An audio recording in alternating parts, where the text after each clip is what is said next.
today is what I'm going to talk about, and we'll go through the 5 most important tips to selling your home for more and in less time. For those of you that don't know me, my name is Catherine Ta.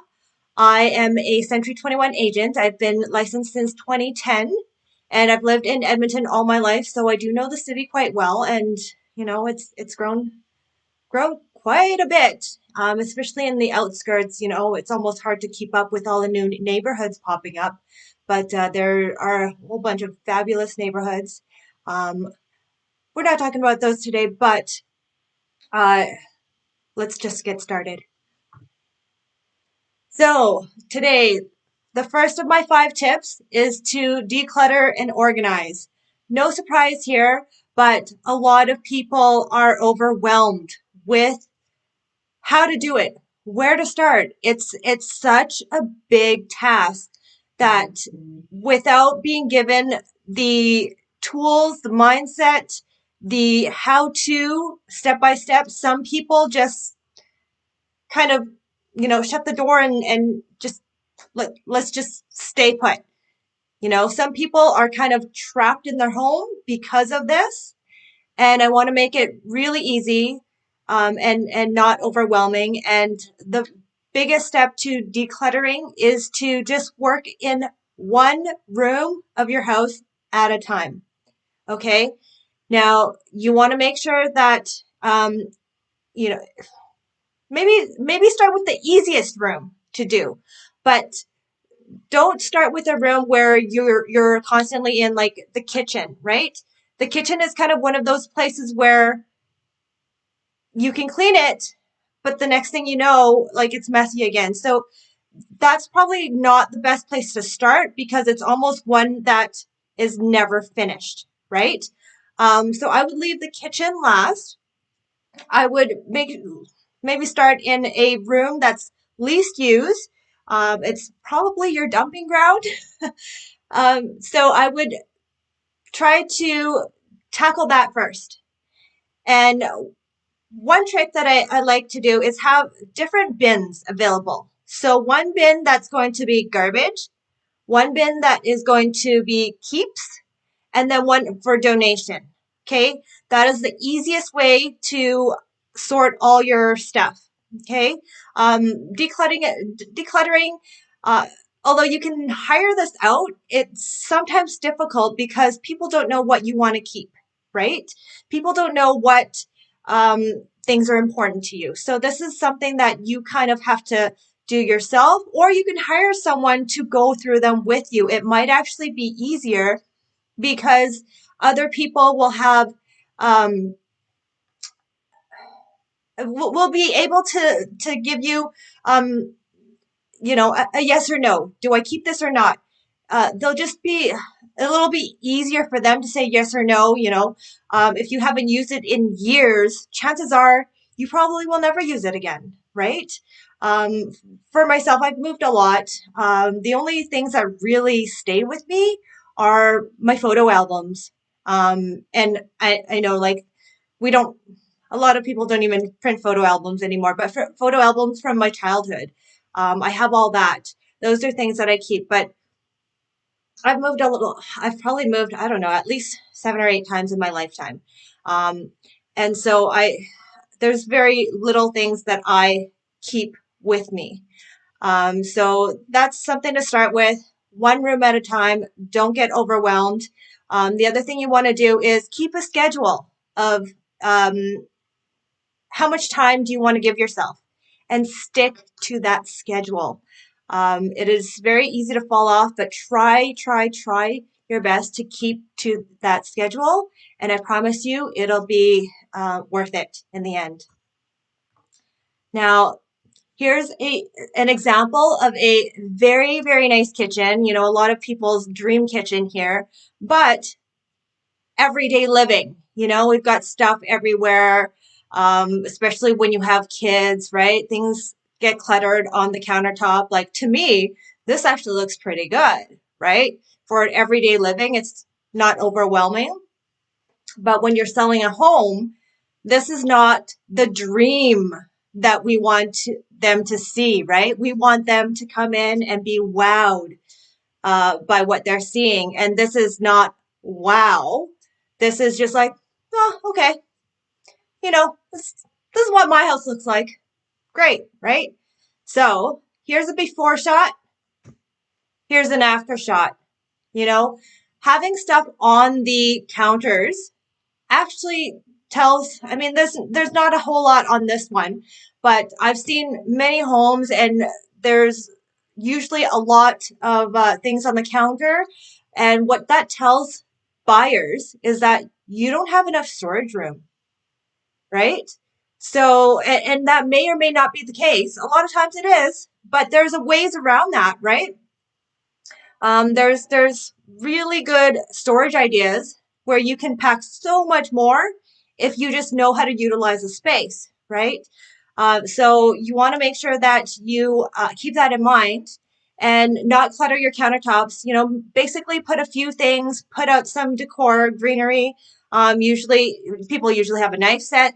They'll have a knife set out, but some plants, just a few things on there and make it look clean, but not sterile, right? We want to make sure that you give it a little bit of, pizzazz.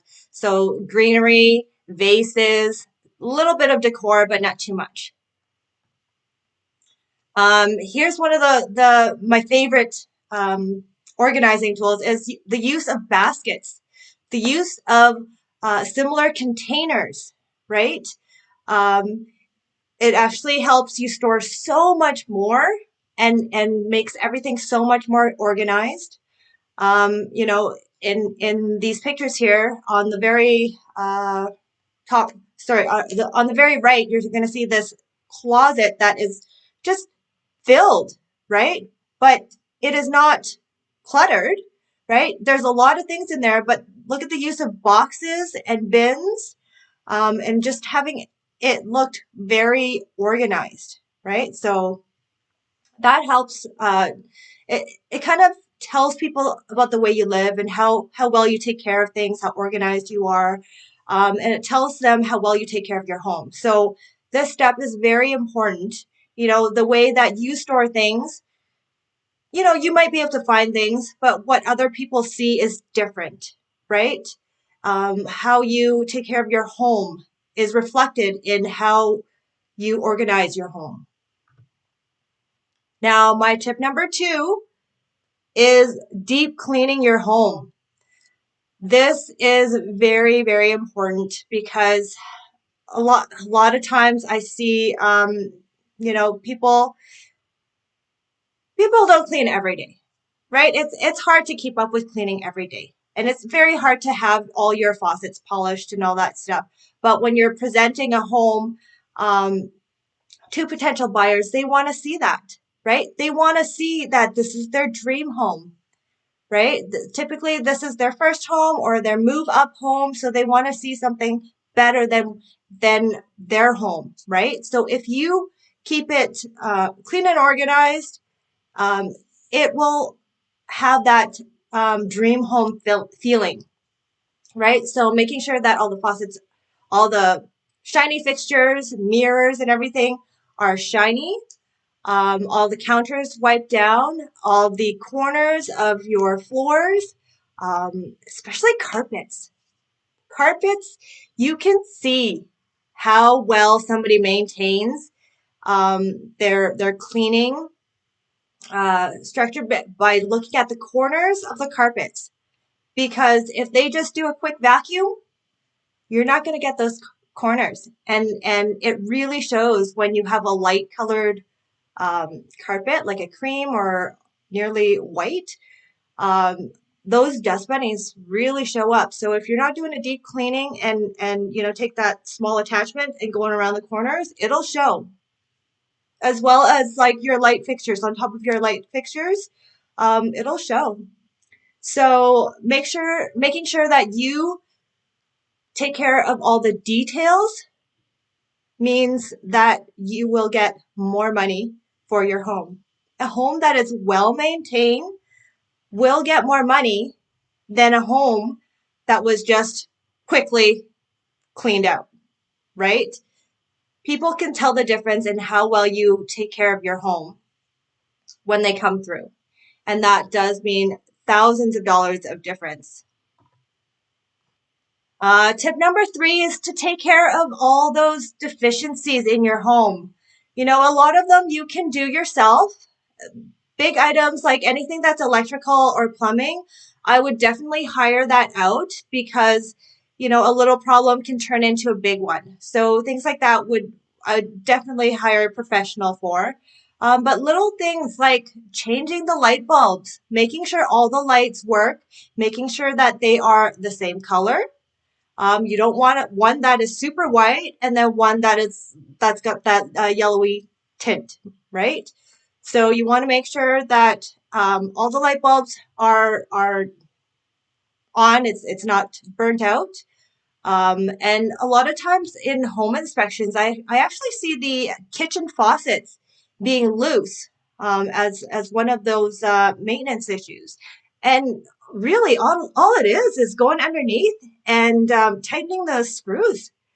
Uh, so it's not it's a lot of times it's not something that's hard to do, um, but we just put it off, right? We're too busy, right?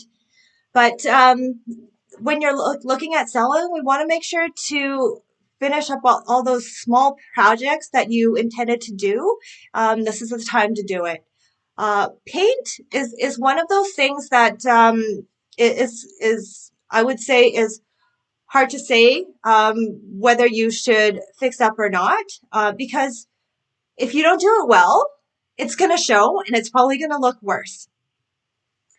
So I recommend that you have a realtor come in and make sure that, little wear and tears on your walls is not going to make a difference in someone's decision to buy it or not, right?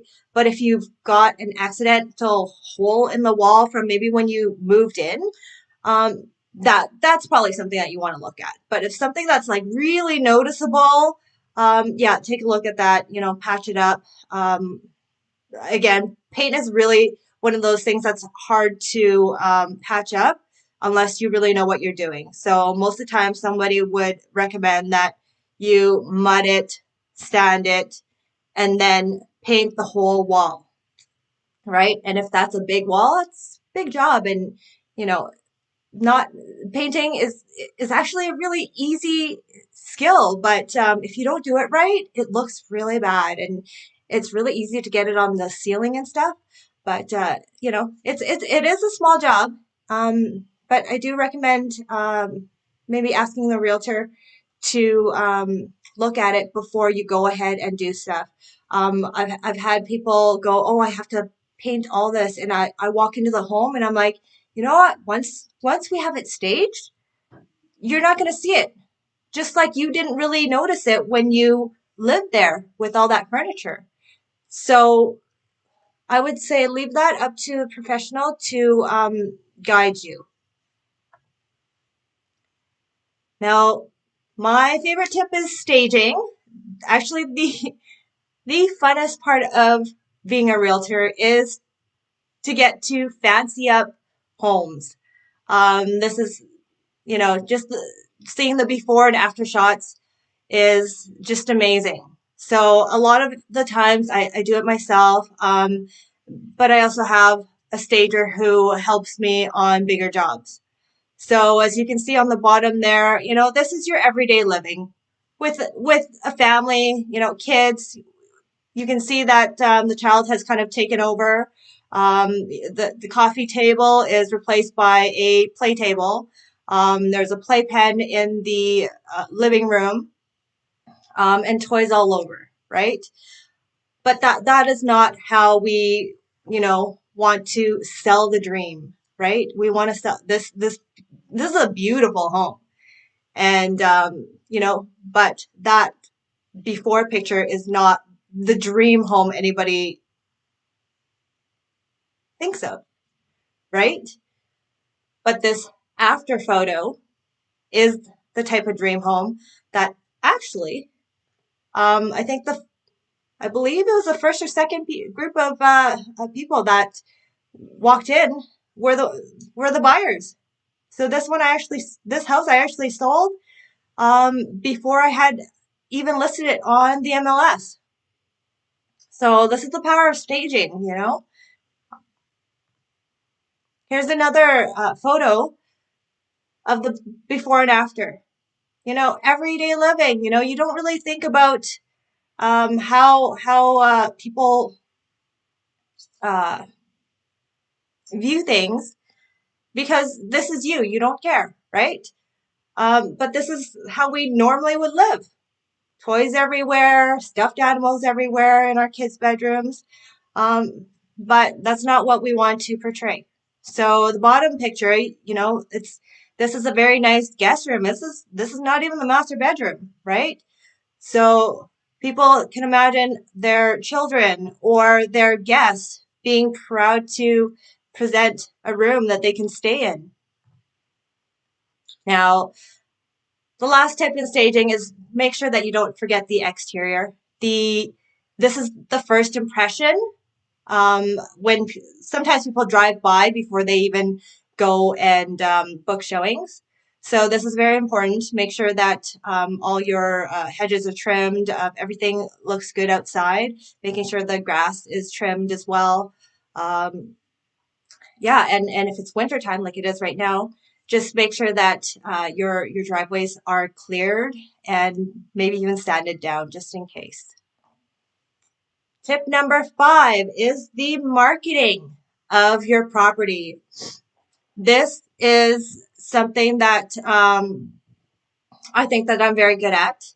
I do, as soon as you contact me about selling your home, my gears are turning. Who is looking for this type of home? Which realtors might have clients that might be looking in this for this home? So I pre-sell. I contact realtors to see who's got a client. I do pre-listing ads just to see if there's any buyers out there that maybe don't have a realtor yet, or maybe didn't even start looking and just found this and went, hey, this looks nice. Maybe we'll move, right? And then once you're done all the organizing and rearranging of furniture and having your house ready, I will make sure that I get great photos done and we'll do a video tour. I like doing the video tour because it gives me a chance to provide all the benefits, all the features of your home, we which is very hard to get out with a really short description on the MLS and then, you know, just a few pictures, right? The benefits of the location and all the features of all the upgrades that you've done. It's so much easier to get that out in a video.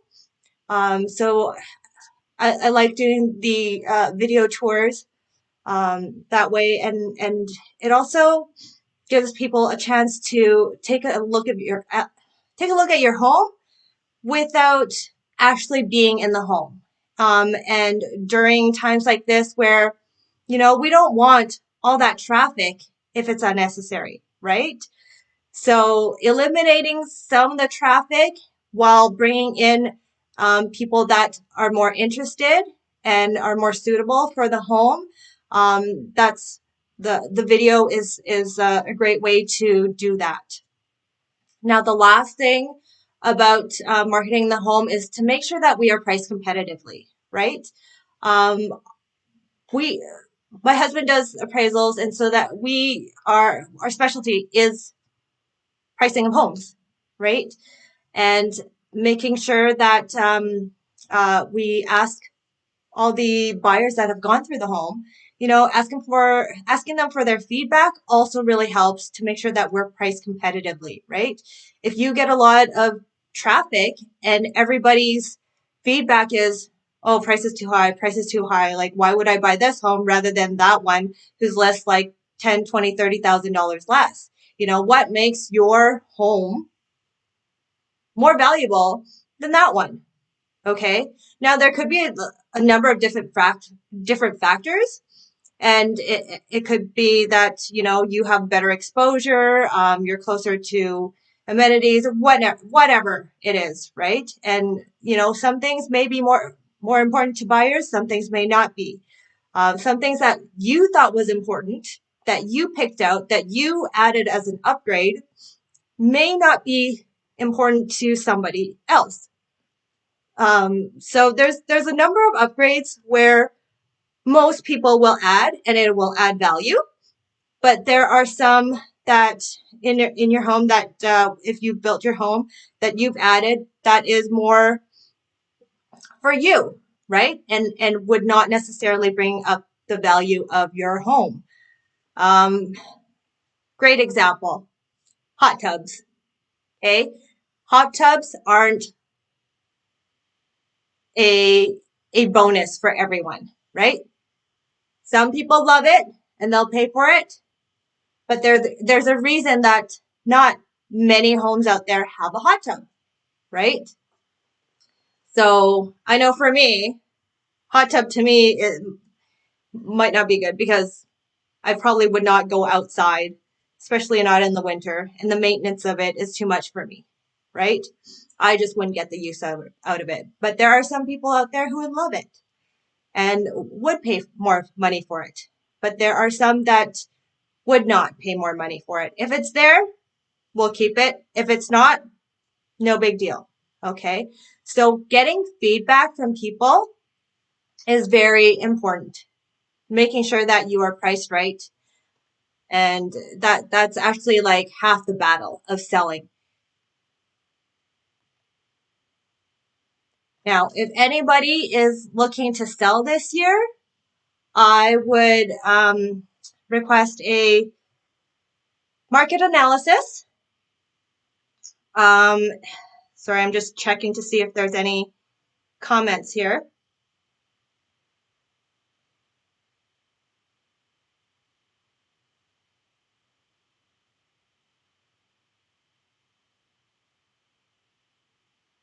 Would not pay more money. Okay. So if anybody is interested in getting a home appraisal or a market analysis, I can set you up with that. All you have to do is just send me a message, send a direct message to on here, or if you know me personally, you can catch me there as well. Or you can also give me a shout at 780-710-8888, and I'd be happy to help you out there. Thank you so much for joining me. That's it for today. Those are my top 5 tips for selling this year. Good luck, everyone. Have a great rest of the weekend.